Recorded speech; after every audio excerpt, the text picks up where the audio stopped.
Good evening, everyone, and welcome to this edition of the Interactive Entertainment Law Review pre-publication series, co-hosted as usual by the Center for Commercial Law Studies, Queen Mary, University of London.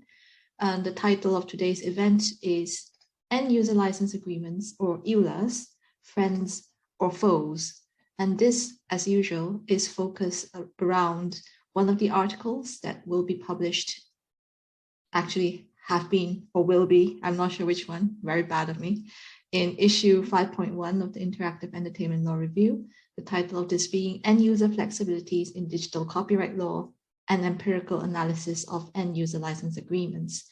So this article is by Dr. Peter Meze and Dr. István Harkai of the University of Szeged in Hungary, and we are very pleased to have them with us today to discuss this article.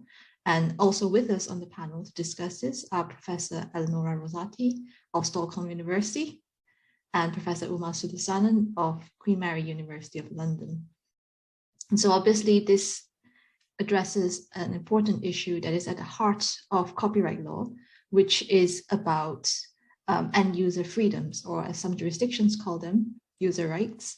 And one of the eternal challenges facing copyright law is to strike an appropriate balance, as we all know, between the protection of right holders' interests and property rights and user freedoms and user interests. And one of the an added dimension of this, I think, in today's world is that the balance struck in copyright law between these two sets of rights and freedoms is often affected by private ordering, and specifically in this context by end user license agreements imposed by right holders on consumers and other users who need to engage with their works. And this is the focus of the article we're discussing today. So I think without further ado, I will invite the authors to provide a summary of the arguments they made in the article, which are very interesting, and perhaps to describe the methodology that they used. And then we will take the discussion forward from there. So Peter, István, the virtual floor is yours. Thank you very much for the introduction here. And we agreed with the organizers that we are not going to have a presentation today. I mean, not a PPT, but only an oral introduction to our paper here. And we also agreed with István that I am going to start this presentation, and I'm going to introduce you the history of this article. Why do we have this? And as Yin just mentioned, the methodology will be addressed here as well. And István will use a couple of minutes to introduce the key findings of our paper. So let's start with something like a disclaimer. This paper has been written and published within the frames of a project called the Recreating Europe Horizon 2020 project, which is, as it's called, it's an H2020 project. And as if you are familiar with projects like this, you certainly have to know that these are consisting of various work packages. It's a very important thing to highlight because we wrote this paper within a work package focusing on users, which is very important because our focus was much more on the user's perspective, end user license agreement viewed from the end user's perspective. But it also means that we did not and could not address every possible aspect of this question. That's, I think, a very important thing. So we limited ourselves and the scope of our paper.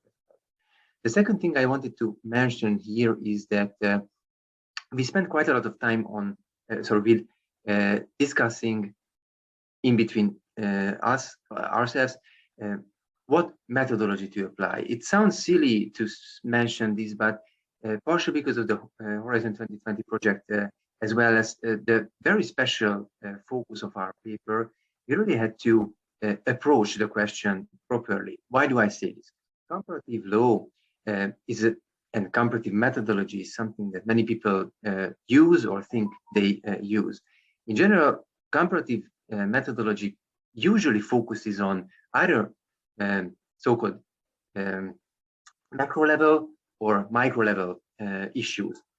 We have approached this question from a very unusual perspective. We focus on the meso level question. As Yin just mentioned, private ordering is a keyword for us. But private ordering is neither a macro nor a micro approach, because it's not focusing on countries approach to various legal questions or legal institutes, nor individual legal institutes or end users activities per se. We approached the platforms, not legislation, private ordering tools, in order to check how much they allow for end users to use their certain services. And the third thing I have to highlight here is that the whole paper focused on something special expression. We call them end user flexibilities. Of course, this is not an unknown expression, but this is not the most common expression to describe end users' privileges or rights or freedoms, as Yin just mentioned that. And that's very important because we did not only include the issue or question of classic limitations and exceptions that end users might have under copyright laws, but we have also included various questions like alternative dispute resolution questions, at least platform dispute resolution issues. We also focused on technological questions in order to address how platforms might limit or broaden the scope of possibilities of end users.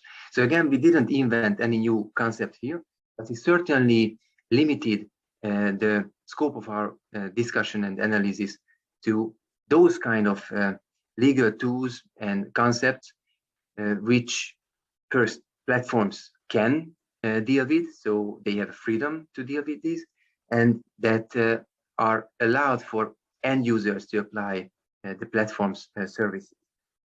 István will introduce our key findings, but a final word here. We have addressed selected platforms and selected end user license agreements. That was another challenge, as well as the variables we have focused on, because we grouped into 4 main categories. We could only focus on certain kind of platforms. These platforms are not necessarily the equivalents of the very well-known and new concept of the European Union, the online content sharing service providers. We did not only focus on these kind of platforms, we focused on other types as well, which was with purpose.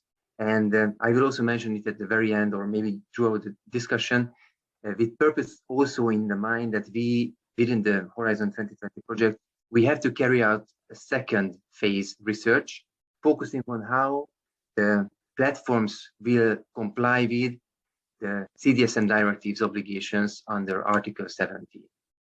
I pass the word now to István, who will sum up our key findings, and then we are very much looking forward to discussion here from our very great colleagues and the audience as well. Thank you very much, and a special thank goes to the organizers for making it possible for us to introduce our research results regarding this very interesting topic. As Peter mentioned, we selected 17 different platform providers, varying from the streaming service providers with host function and streaming service providers without host functions.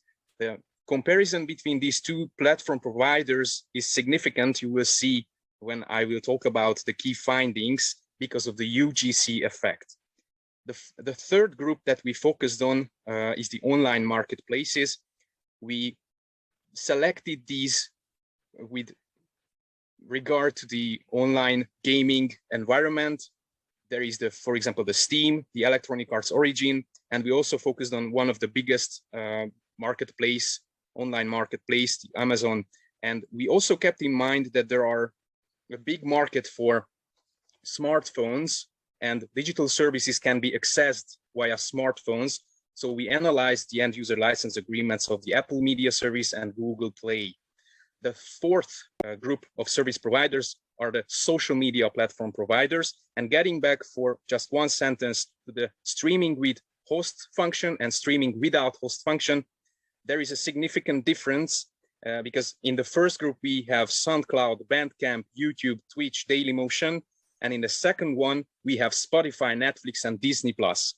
And our key findings on the one hand was that these end user license agreements are very, very extended. and nobody really reads them, only us read them. So we had to narrow down the scope.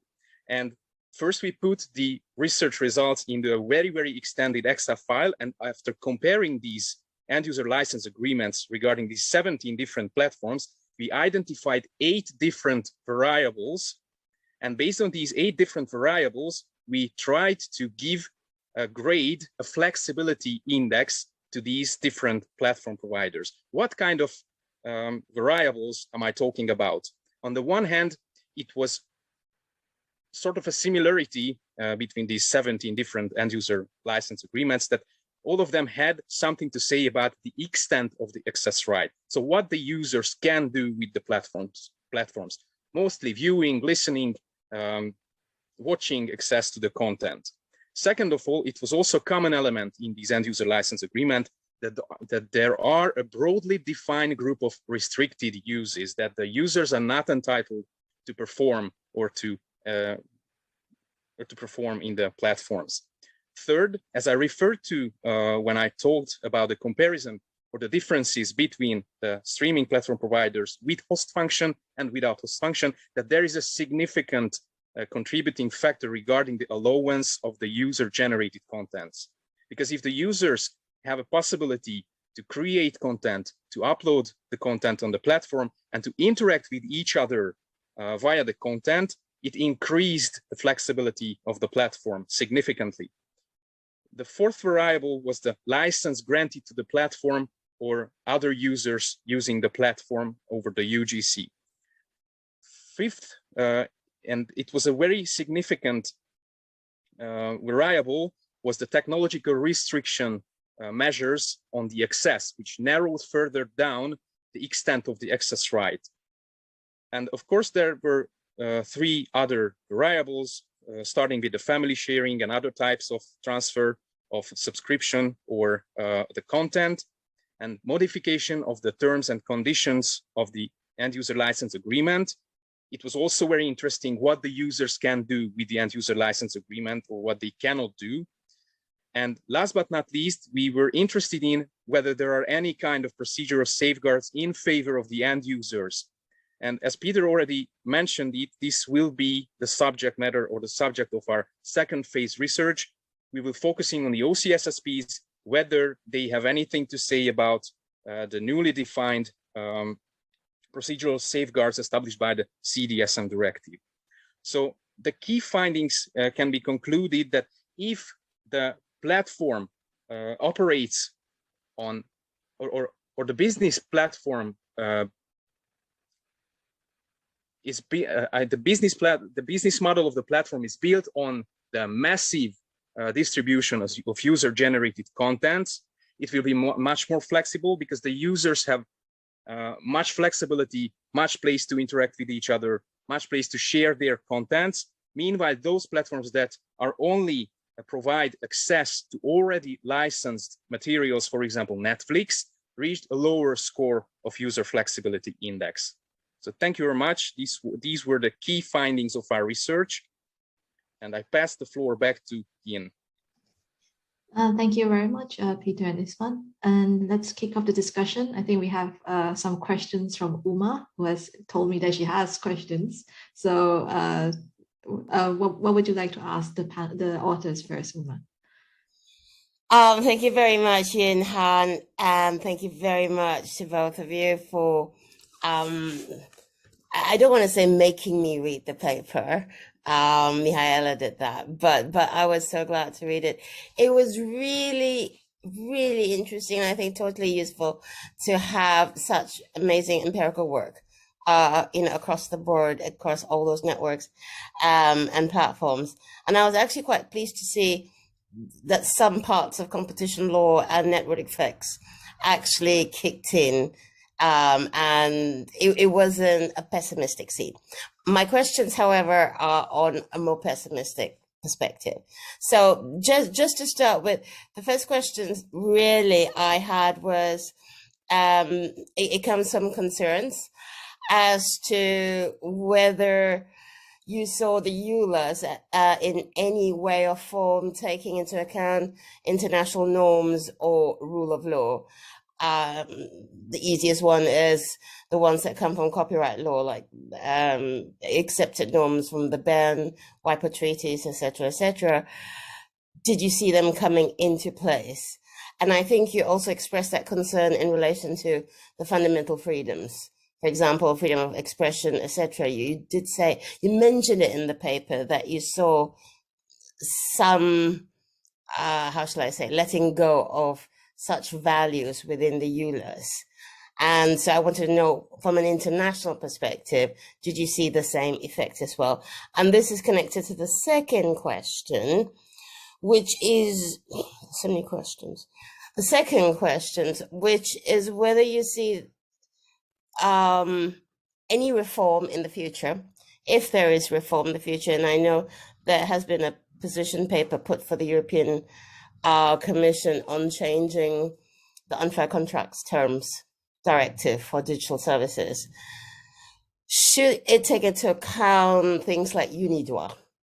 Because it does seem that sometimes when we look at EULAs, we think of copyright, but it is also a B2C type of contract, and it's a transnational contract. And in which case, can we not lobby for those very simple terms of UNIDROIT, like fairness, fair dealing, good faith, coming into the making of EULAs in some ways?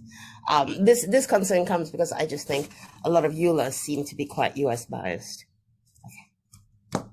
That's the first two questions. UNIDROIT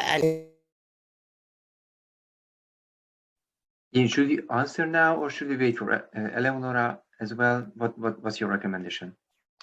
I think... Please, I'm sorry, no. I would say that first the authors and then the rest, unless Yin Harn thinks it's better to do otherwise. Yes, I think why don't we answer those questions, have the authors answer the questions first, and then Eleonora, I'll follow up with you and see what you wanted to say specifically, I think from your area, the European perspective. Yes. Okay, so then let me take the floor here, because I think Uma just pointed on a very important question that we also discussed throughout the writing phase. I'm talking about question 1. You are totally right in the sense, at least we have the same impression, that end-user license agreements behave something like, I called it, I didn't mention it, but when I said meso-level research, we wanted to mean at least something like this, that end-user license agreements are not state regulations, or not necessarily state-enforced rules. Of course, end-user license agreements can be enforced in some perspective and in some way. But what we are talking about here is much more that the expression private ordering expresses very, very fairly that corporations, and as you said, mainly US-based corporations, set the standard for the daily routine of end users. I don't think I didn't say anything special here in this. What we really did here was that we really focused on whether these call them international or multinational or call them private. I don't know what's the best expression here, but these rules, how do these rules affect European users' freedoms and privileges that they have still in offline world, and that they might properly expect in the online world.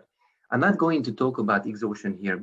That's my favorite topic in general, but we with purpose try to inquire, to check whether end user license agreements reflect on exhaustion at all. And for example, they remain extremely silent, which is absolutely in line with what the Court of Justice case law seemed to suggest now, that exhaustion is not really applicable for the digital domain. So we couldn't really analyze end user license agreements approach to this question. So there are some similarity.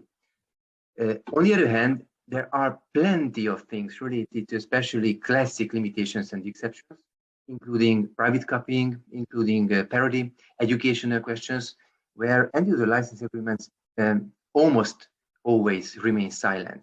And that's what was worrying to us. That's what we didn't like to see. And by the way, this is what we are, at least those limitations and exceptions covered by Article 17. That's what we will double check once again. Because frankly speaking, of course, this is not a real research statement here, but we don't really like to see how these end user license agreements approach codified flexibilities and how they rewrite state or regional or international norms with private norms. And so in some sense, some fundamental rights are at stake to a certain degree, of course. Regarding the second question where you talked about reform, but especially unfair competition questions, I must admit I'm not an expert of this field. What we have done is that we also kept our eyes on the consumer protection questions, which is something very, very important, indeed a growing thing. And of course, this is not the place where we can talk about dogmatics and conflicts or overlaps between two different directives or various directives of the European Union. But we also spotted that we in the EU have quite a strong new norm on the protection of consumers with respect to supply of digital services and goods. And we have the CDS directive, and we have, of course, former European Union copyright norms, and they are purposefully distinct from each other. The European Union legislation tries to keep these things absolutely separate. Of course, it's not necessarily possible, in my opinion. And so we are, of course, at a very interesting research question that we didn't directly address, we must admit, but we have that on our mind yet. Which is stronger? Which should be stronger, consumer protection issues or copyright issues? I'm not able to answer this question at this point, but and reflecting on our paper, what we noticed is that maybe a third option comes in again, and this is the platform's interest. So this is a very nice clash of various issues at stake. And I know I answered your question in a very indirect way, but I hope that was something useful.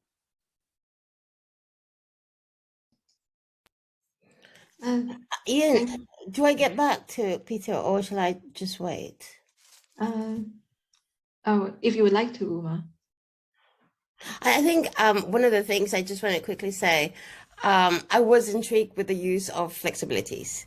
I understand why you used it, because you had to cover quite a wide way. I also wondered, and I know the paper was on EULA, but I did wonder within the copyright world, because that balance is so precarious in EULA, whether the word used, and that's what I was trying to get to, maybe in a terrible way, they're not users alone, they're consumers. And these are not licenses, they are fundamentally contracts. And therefore, can we take them out in a way from copyright world, where it's always skewed towards the rights owners, and put them fairly in consumer contract world, where, you know, we've had CJEU cases, for example, against Amazon, you know, whereby saying you cannot take away mandatory rights of consumers. And it's something I've been wondering, but never really said it out loud, but maybe user and user rights should perhaps now become consumer. That's the only thing I think I was going towards. Thank you. It was a really thank you, Uma. I think Eleonora, would be interested in getting your perspective on this, because obviously most of the major platforms are based in the US and they are US-based companies, and therefore they prioritize US copyright law. And I think you had some points that you wanted to put across to the authors about compliance with EU law instead, and also I think particularly the Digital Single Market Directive. Thank you very much, Harn, and good evening, everyone. Thanks to IELR for the invite, and thanks to the authors for giving me the opportunity to discuss their very interesting and thought-provoking research. The title of this session is a question that is friends or foes as referred to EULAs, no? And I guess that your reference is indeed to users and the flexibilities they're entitled to, but can we make an argument that these EULAs themselves, that these platforms put in place and as a matter of fact compel users to sign can become their own foes. You have made several examples in your article that there have been decisions which have declared unenforceable some of these terms, no, because they were vaguely phrased, they were abusive, etc., etc. So I wonder whether before or in parallel to a thinking around possible reform, new approaches under legislation, we already have the solution within existing law and case law. And here I'm thinking about situations in which we have national legislations, but also European Union ones that make certain exceptions, for instance, impossible to restrict by contract. What happens if a contract actually attempts to do that? I would say that the term is unenforceable if it targets a user consumer based in a jurisdiction where these exceptions are guaranteed. And so I wonder whether this idea that we have that is perhaps a bit old-fashioned, that platforms originating from the US are only to comply with US law is indeed outdated, and we need to consider who is targeted by these services, and therefore whether there are provisions in national law also of EU derivation that make it impossible to impose certain terms. An example that does not relate to intellectual property. You mentioned in your article that many of these platforms have jurisdiction clauses in which users, consumers can make claims, bring actions by going to New York or Los Angeles. No? In EU law, we have specifically protection for consumers that such terms cannot be imposed. It will be always the forum where the consumer is domiciled. So well, I would like to seek the input of authors, whether we can have a different perspective on these EULAs and seeing them not just from the point of view of users whose flexibilities are unduly compressed, but also being something that can be a boomerang towards the platforms themselves. So that would be something I would appreciate your input on. Thank you. Okay, thank you very much. As I actually clap my hands virtually, you are totally right. I think this question statement is absolutely perfect. I think we also included a few references in certain aspects where French and some other references, according to which there are court decisions on a national level that speak about unenforceability of certain terms and conditions of end user license agreements, if it's about or if it's against certain rules of domestic provisions. Actually, we didn't include, but we have some Hungarian case law on that as well. And of course, issues like unwaivable rights, like moral rights or things like these can never be, and that used to be a question many years before other platforms, especially social media platforms, require waiver of moral rights or so. These would never be enforceable in at least those countries that have a strong moral rights protection. So that's totally right. We didn't want to address that layer, that level. First, there is some significant academia on this question. And as I said, of course, this is not an excuse here, but again, we really wanted to have this meso-level approach. We didn't want to look at individual national solutions because that wasn't the scope of the Horizon 2020 project and ourselves. But you're totally right. This is a absolutely valid claim. And again, I think we try to refer to some of these provisions, national solutions. And of course, you know, it is a different matter whether one agrees in principle that these contractual restrictions cannot be allowed, no? And here, for instance, I'm thinking about a recent consultation of the government of Hong Kong on a potential review of the copyright system. This public consultation was launched in November. I think it is now closed, so the responses are being elaborated. And the provisional view of the government was that private autonomy should not be restricted. So here we enter into a broader discussion whether indeed it should be possible to set the terms that you find appropriate, and areas other than copyright should be responsible for holding certain terms unenforceable, etc. But I think that we are seeing, at least on a European scale, a much greater appetite towards making certain things stand there without room for private autonomy, private ordering, as you refer to it, interfere with that. The UK itself, when it reformed its copyright system in 2014, made a number of exceptions non-restrictable by contract, and other countries have followed suit. It is the approach in the DSM directive with the exclusion of the text and data mining exception in Article 4. So it is a trend that certainly is being very solid, very vocal in the European Union and also former EU member states. And I might add, because I think I was thinking on it at the end of my previous sentences, that I also wanted to address that, of course, it's not necessarily only about rules, not necessarily about national or European Union legislative issues. We both know, and we all know, that what a big issue is, for example, hyperlinking. Boring to a certain level because the European Court of Justice has too much cases on that, but of course this is an evergreen topic.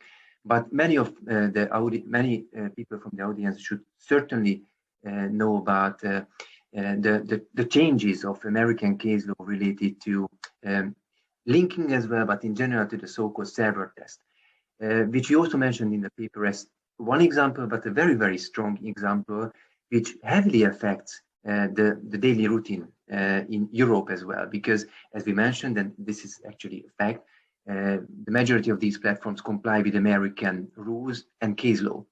And there is certain sensible and, I mean, visible, readable differences in end-user license agreements that preceded and followed certain American court decisions with respect to hyperlinking and embedding activities, which is another, certainly a spin-off question to this research, and many people do research on linking, of course.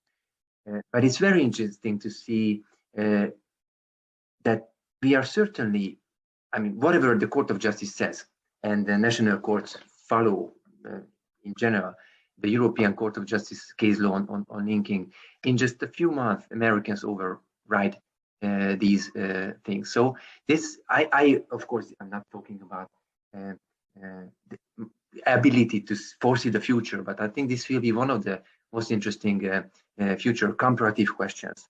How do American case law and statutory provisions, of course, affect European rules as well as practice?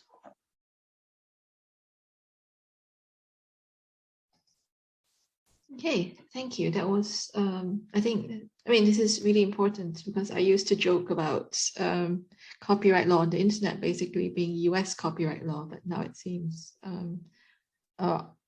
obviously that there's sort of a kind of global pushback on that sort of idea, which I can only admire. Can I just make a statement to be again the pessimistic devil's advocate here, to Peter, but also to Eleonora. I think I worry that when you say that Europe has these rules and we have all these directives, etc. However, when I was looking at what they had written, which is why I mentioned UNIDROIT, and I will mention UNIDROIT again. When you actually look at the terms, it's so confusing. This is not new. They've done it in sound recording contracts. It annoys me that when I'm talking to the music industry, the way duration is discussed, the way the notion of derivative works is discussed, etc., is so set, and reversion is so set within American law. So there are the rules, and we can put down a lot of rules, but if the EULAs, if contracts and the organizations that make it just appear to completely ignore them and use their own terminology, that's not very useful for user flexibility. Hence my notion, the users are also ordinary consumers. And nobody reads them. Come on, when was the last time all of us actually read yeah, whatever we clicked on? Right. Is it all right then? Are we Of course not. Of course, I mean, because we have rules, and then there are contracts that don't follow the rules, and there's nothing we can do about it. Is that what you're saying? I think Istvan will be able to speak more about users not reading and end users license agreements, but just a quick reflection on these confusing terms. I mean, maybe a few of the people from the audience know that I spent quite a lot of time on exhaustion, and one of the reasons why we reached up with this research question as well was the confusing terminology used by certain service providers with respect to the resale of digital files over the internet. Their research area from the United States as well, and of course not only me, in Europe there are plenty of people dealing with this question, and they just use this as an example how confusing it is what the terms and conditions say about the acquisition of contents over the internet. I purposefully escaped using the term sale because this is not a sale or a purchase agreement, at least in light of various court decisions, which, well, I shouldn't talk about exhaustion, but in some sense, and there is a growing literature on this question as well, this is not totally not okay from a consumer rights perspective. Consumers should understand each and every term before, hypothetically, before they sign or click on an agreement, and there are plenty of misleading words. This is just an example. Sale and purchase and own, of course, is something that belongs to this question here. And so I totally agree. This is not okay. This is not okay. And I wish I would be a much better international private lawyer guy and competition lawyer, because that would certainly deepen the perspective of our paper too. Yeah, I actually really think everyone in the audience should read the paper.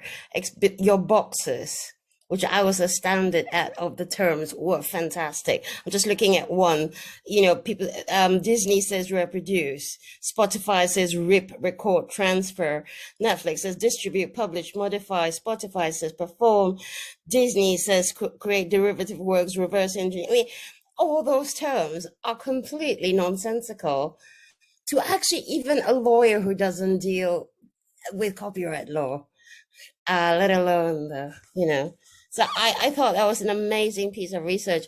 It must have been so boring to rip out all the EULAs to come up with these terms. So thank you. I'm not sure where is Istvan on your screen, but I'm pointing on him on my screen. He was reading the vast majority of these, of course.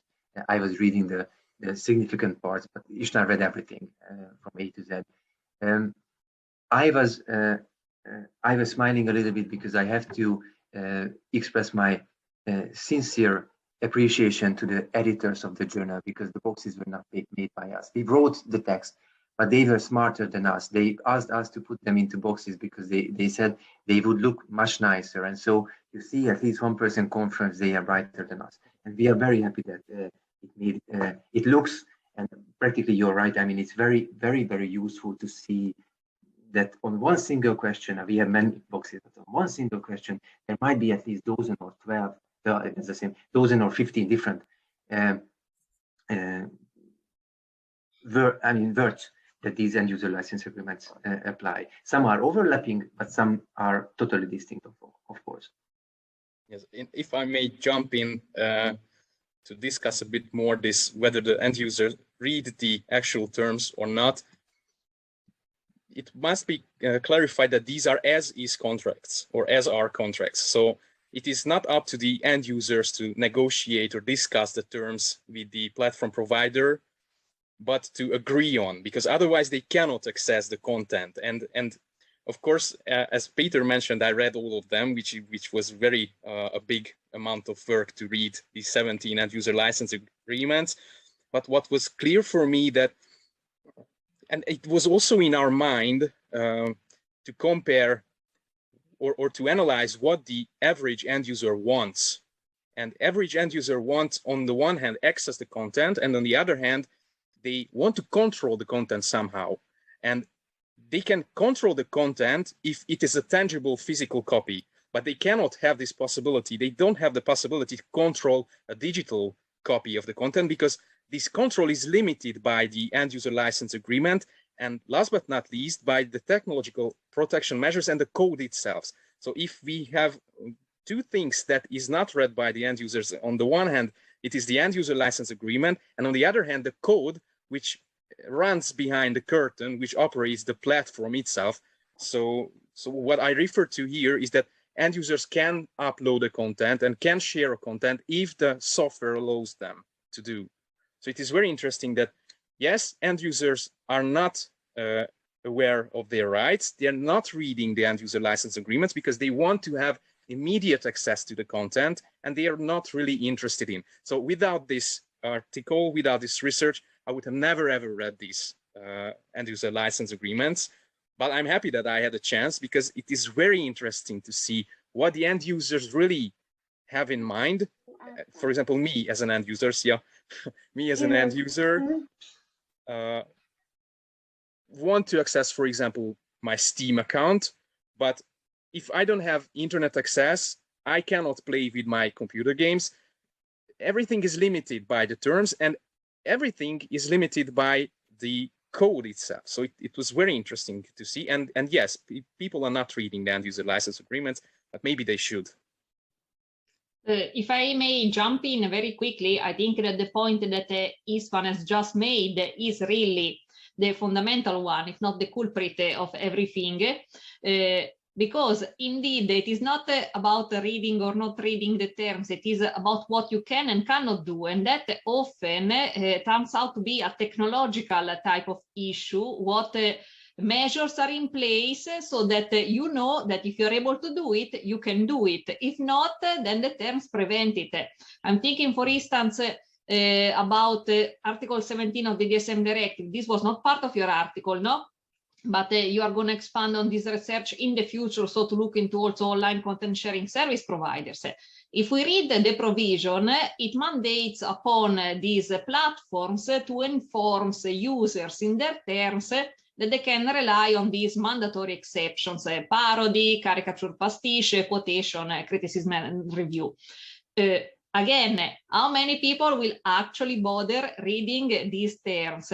So since it seems that Article 17 requires these platforms to adopt automated content recognition technologies, and this is something that also the European Commission itself acknowledged in its guidance, it doesn't matter whether you were aware that you could make a parody or not. If the technology allows you to do the upload, then that was a possibility that the platform itself allowed you to undertake. If not, then that will be regarded as something that does not qualify as a parody, quotation, etc.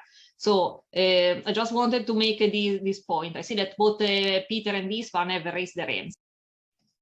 Go ahead, both of you. Okay, well, depending upon what Istvan wants to say, I might use, I mean, misuse his willingness to speak here. But totally good example from Hungary, our wonderful, beautiful political system. We are going to face an election very soon. And well, okay, an election is an election, so everyone hates each other. But there was a very big, well, we don't call it a scandal, but an issue where the governing party has created a video with the use of, what's the title of the movie? Istvan, help me. What's the title of the movie? Which movie? Ah, okay, he cannot help me. Say it in Hungarian, and maybe I can help. I don't remember the Hungarian title either. With Austin Powers. Help. Okay, Austin Powers. Okay, so the Austin Powers. The mini-me. Yeah, they included the ugly guy and the mini-me of that. Okay. Yeah, and in this, I know what you mean. In this video that the government was creating, shows one of the former politicians is always in the focus of the government and the new nominee for the prime minister's position. I don't want to talk about politics, but here comes the magic. I know because I have some information on that. The right holders thought on initiating a claim against the government for using this video, and dozens of lawyers have discussed the question, and all of them agree this is a parody. Whether you like it or not, it's not a question, of course. It's a parody. And what happened? the posters are still on the streets, okay, but there was a request or notice sent to YouTube to take it down, and YouTube took it down. No matter whether it's a parody, as long as you don't complain as the right holder or creator of the user-generated content, you might be taken down. So again, I don't want to talk about false negatives as well, but this is not necessarily about the words of an end-user license agreement or the laws. And now with Article 17, Paragraph 7, we will have an obligation to merge them. As of now, and in Hungary, it's already in effect. As of now, it seems so that rules don't matter, and user license agreements, I can tell you, are still silent on parody, and so that's real life now. And I think that Article 17 could somehow increase the copyright literacy in the sense that whether end users will read the actual parts of the end user license agreement, which talks about the Article 17 and the mandatory exceptions and limitations. Because if they will face the consequence of a possibly infringing content that can fall under the scope of, for example, the parody exception, and it will be removed from the YouTube, then they will raise their attention, and probably they will actually read the relevant part of the EU law, so that they will be much more aware, at least, that there is a parody exception in force that is applicable for them. Okay, thank you. And I think that actually answers Kim's question in the chat. We have another question in the chat, which is about enforcement. I know this is also something that everyone has views on. So Eleonora, Uma, are there any questions you would like to put to the authors insofar as enforcement is concerned? Perhaps something around as well technological protection measures, which I've already mentioned.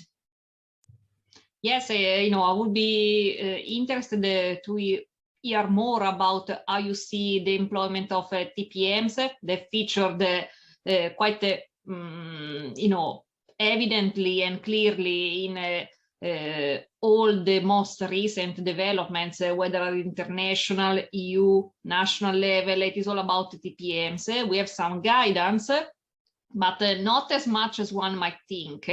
And indeed, I was wondering whether you can tell us more about how you see the role of TPM's technological regulation going forward in parallel with the use of contractual terms. I think, Uma, did you have any, because we're coming to the end of the session, I think, Uma, if you had any questions about enforcement, then I think the authors can deal with them together. No, I think that was a good question. I mean, TPMs, of course, it's a worldwide issue. So I like to hear what they're going to say about TPMs. Okay, thank you. Peter Isvan, please go ahead. I think we agreed that Istvan will speak first, but I will also have a very short comment on this.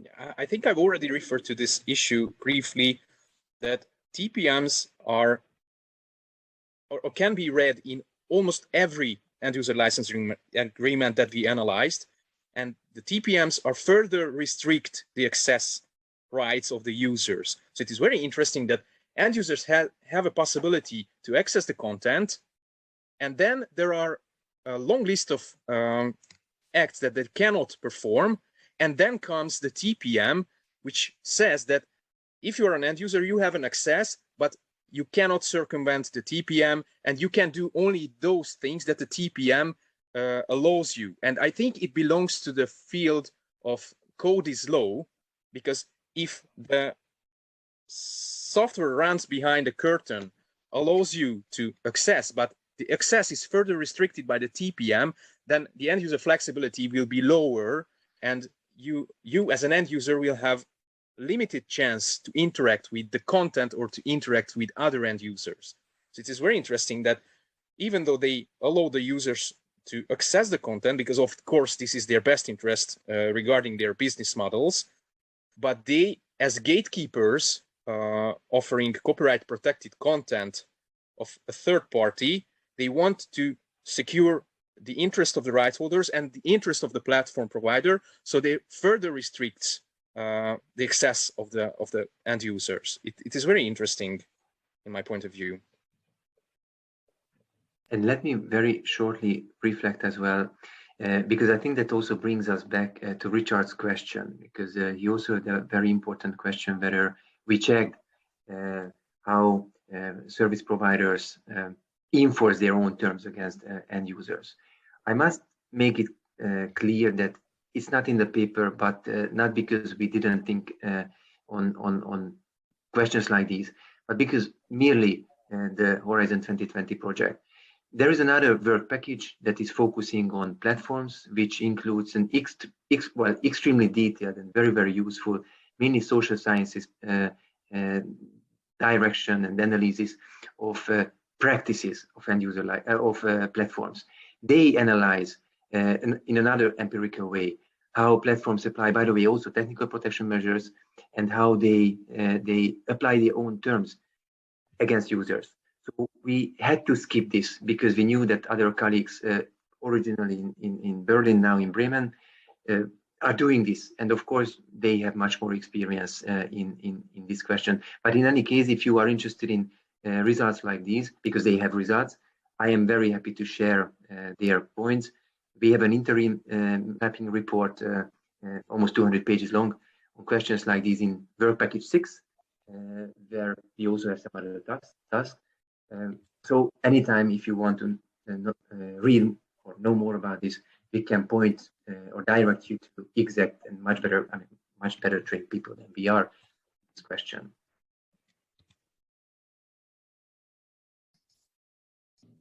Okay, so I think we are about 6 minutes to the end of the session. So I think we should try to start wrapping things up. So any final thoughts that any of the panelists would like to express before we bring this event to a close? I don't think Article 17 implementation will solve things. I'm in a very depressive mood today. I'm so sorry. Continuing with the pessimism theme we see. I mean, if you were thinking that the EULAs were complex, that is on another level. Actually, I'm a very optimistic person in general, but time has passed by since last June. And of course, we all know that not only, half of the countries have implemented Article 17. End users license agreements are still silent. Of course, there are reasons for this. I can easily understand if an American corporation waits until it's absolutely clear what the Court of Justice by the way says, and when maybe 2/3 or majority of the whole, all the member states of the EU introduced this Article 17. But I must join Uma here. I don't expect significant normative changes. What might be another factor how courts will interpret unfair competition issues, consumer protection issues, and copyright issues, because there will be much more and more overlapping cases where all norms have to be applied, and on national level you have to apply all. A preliminary ruling is a totally different question from the court. And finally, Isma, did you have any final thoughts to share with the audience? Yes, thank you very much. I've just made notes because I really realized that this whole topic that we discussed with Peter leads us to the consumer protection law. So I'm really interested to look into those consumer rights that can be collide with the copyright norms, and how can the consumer rights can be compared with the limitations and exceptions with special regard to Article 17's mandatory exceptions and limitations. So this is a topic, the consumer protection and consumer rights is a topic which is far from me at the moment, but this can be a purposeful and a good way to lead this research topic forward. Thank you. It seems that these are things that maybe we can't solve in copyright law, so we have to reach for something else to solve them. And so let's bring proceedings to a close. So I would like to thank the authors and also the other panelists, the discussants for graciously accepting our invitation to speak at this session. And Gaetano has put in an appearance, possibly to remind me to note that this is the Interactive Entertainment Law Review is 5 years old this year. And this is the issue 5.1 is the 11th issue. And we are very happy that we've managed to keep it going. Gaetano would like me to know that it has been a walk in the park completely to keep the journal running. And we would like to thank you all for your support. And we hope we will continue to publish excellent articles and continue to put on these very interesting events. And thank you all for your support and for attending this event. There will be more to come. Okay, thanks everyone. And thank you very much. Thank you very much. Thanks very much. I hope you had a good evening. Thank you. See you at the next event. Bye.